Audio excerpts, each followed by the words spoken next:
China would come out for a few songs and then disappear. When I first came out, I was just sort of plugged into this existing situation that was kind of chaotic, and I didn't necessarily feel comfortable in my role. I wasn't ready to take center stage and be the front person. In the early years, in fact, it was kind of a variety show, which meant that basically, it was sort of like the Muppets or Laugh-In or something like that, where the singer would change every few songs. And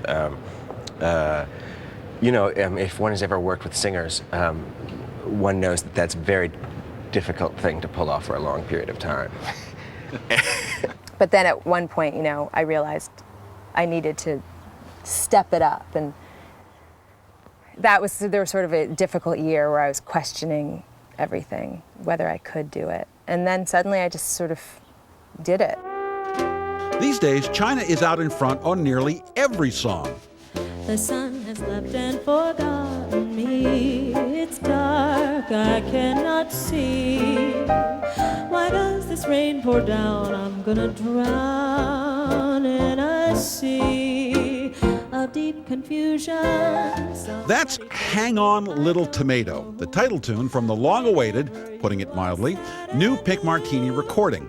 Most of the tunes were written by Thomas and China, a departure from their first CD. For those who have seen Pink Martini over the years, they can expect to hear the songs they've been hearing over the years. For those who've never seen us live, I think it'll be very different and shocking. The idea really was to hopefully create an album of beautiful material which was in different languages, which had this sort of breadth of the first record, but was more original. Ya viene el negro zumbón, bailando alegre el bayón, repica la zambumba, llama a la mujer. That's also from the new CD. Their collaboration began when they were students at Harvard. Repica la zambumba, llama a la mujer. Tengo ganas de bailar el nuevo. The fateful encounter we had was when he went to the library and took out some Puccini arias for me to learn. Puccini, yes. And Catalani, La Wally, and she also sang crazy versions of The Way We Were. It was entirely like campy and brilliant and classical, and it was just all over the map. And he would play in the dark, and I would sing, and it was like this chance for me to sing in a way that I'd never felt comfortable singing in public. Party shoes, dance, dance on top of them shoes, dance, dance on top of them shoes. You can do a tango together when you dance on top of them shoes.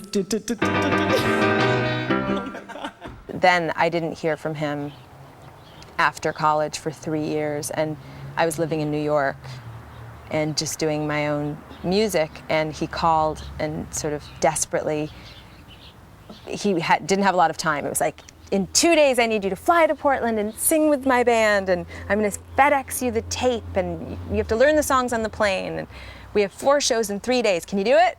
I was like, sure. Of course, he tempted me with lots of cash, which he didn't have. Cash. Literally. It took a lot of cash. I love Portland.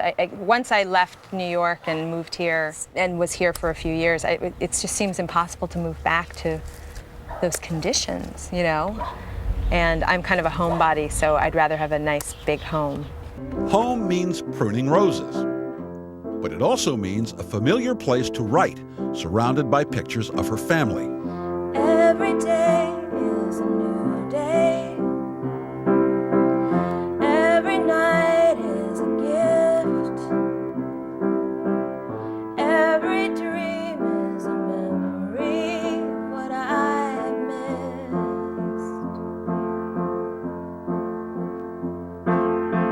I guess we just didn't make it. I guess we just have a past.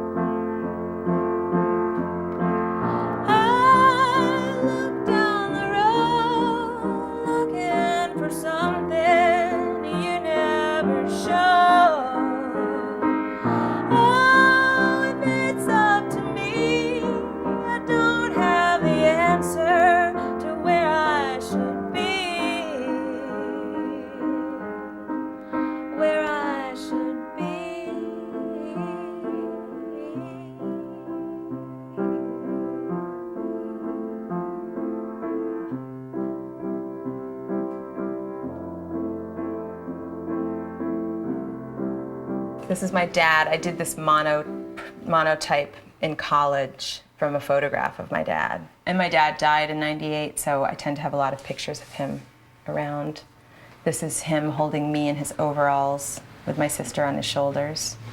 And my mom and my sister and me. And so I get really nostalgic when I look at these pictures, which is also inspiring. Usually really sad.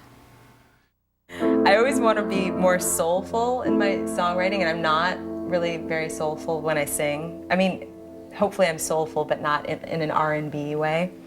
And this chorus, I started writing it and I felt a little bit like Christina Aguilera. And then I was like, I could never take myself seriously if I was really performing it that way. So I've now, toned it down to the usual China way, which is not soulful. Not soulful? Well, I don't know about that. Later in the day, she sang Clementine, another song she and Thomas wrote for the new CD.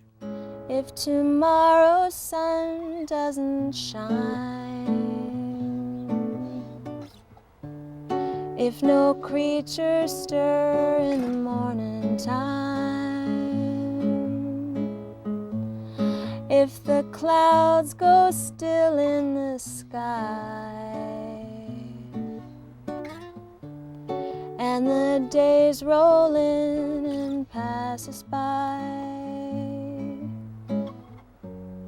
I will ride your elevator.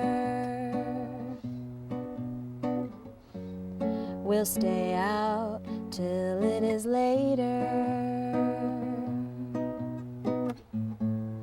If tomorrow's sun doesn't shine,